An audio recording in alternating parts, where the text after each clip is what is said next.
last left the build team, they had set an aggressive goal.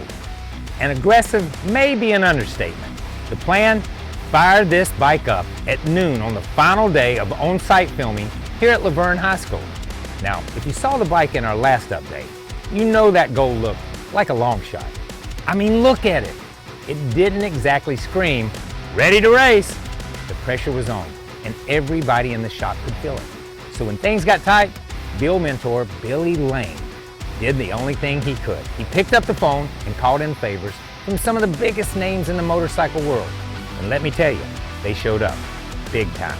Let me name drop for a few minutes. First up, Barry Wardlaw from Accurate Engineering. Now, if you don't know Barry, go look him up. Motorcycle Hall of Famer, one of the best engine guys in the business. And what you may not know, the man has enough energy to power the whole school. Barry and his wife Vivian are a dynamic duo, and they rolled into LaVergne ready to work. In fact, they worked on the bike over the weekend when the build team wasn't even there. With Billy, they literally tagged and bagged every single wire hiding inside that Harley-Davidson Nightster. And trust me, there were a lot. Next up, Detroit Randy. Dr. Randy Hayward, Harvard educated, former Detroit Public School superintendent. This guy knows education, he knows students, and on top of that, he's a vintage motorcycle racer, museum owner, and lifelong advocate for the sport. Then there's Blockhead Moto. Now don't let that name fool you. Jon's the real deal. He's a mega influencer in the motorcycle world and knows bikes, performance, and parts inside and out. Blockhead didn't just donate the exhaust and the pegs for this build. Like the other legends, he donated something even more valuable, his time. He and his right-hand man Allen spent 2 full days teaching wrenching and feeding off the team's energy. Northern Tool also brought the heat. Matt Fronk from Northern came to help and brought his deep engineering expertise and positive energy to the table and helped lead the final battery placement, wire harness, and radiator placement. Then came Hammer and eBay Jake. These guys know racing. Hammer's all about the hooligan's race life and works as the top guy on Bubba Boswell's race team.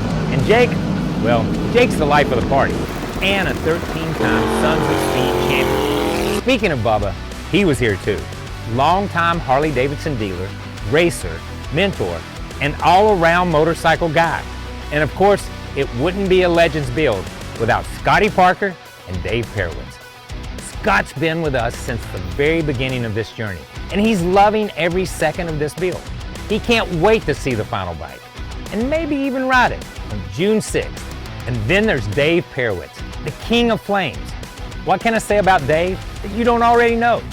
Not only did Dave donate his incredible talent to this build, he's been supporting this team since day one from Boston. And today, his arrival today was a complete surprise. The students had no idea he was coming, and he came bearing gifts, final painted parts. And let me tell you, Dave turned them around in record time. The craftsmanship is unreal. Look at that pearl white base, the flames and stars, and well, I can't wait to see it on the bike. all of it. It's stunning. Now, despite all this incredible help, we're still not out of the woods. There's still a lot left to do. What we know now, the battery has to stay in its original location because of the Nightster's CAN bus wiring system.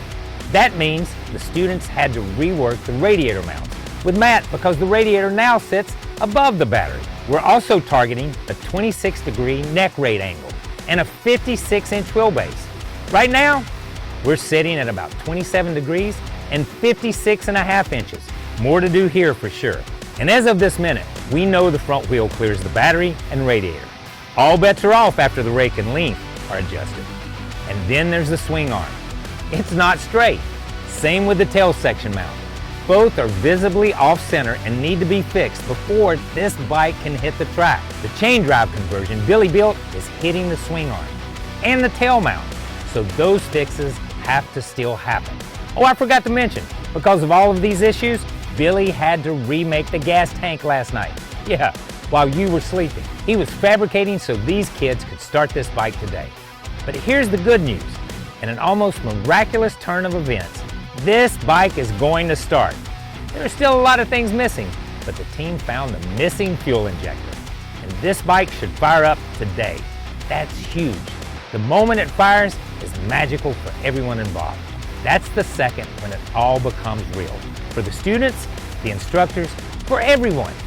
That moment when they feel the "we built that" sensation. And if all goes according to plan, Ready? Yeah.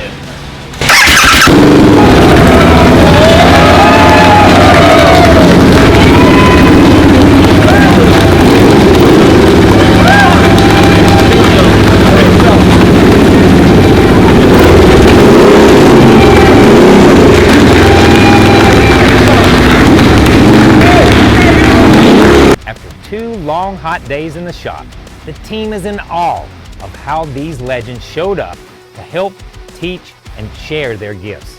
You could see it in every handshake, every hug. The students know what happened here over the last 2 days. Heck, I could feel it. Is the bike done? No. Is it going to get done? We sure hope so. What happens next? While the students prepare for prom and graduation, the bike heads back to Billy's shop for fine-tuning and final track readiness work. Once it's ready, it'll be officially track tested at the Sons of Speed Nashville Short Track. After that, it's loaded up yet again and brought to the Northern Tool Store in Murfreesboro, Tennessee, where the whole thing began last September. And that's where it gets real. The whole team will officially unveil the bike to the media on Thursday, just before race day. Then once again, the bike gets loaded up and taken to the track, where the build team will stand in the infield for the big reveal, in front of a few thousand fans attending the American Flat Track race.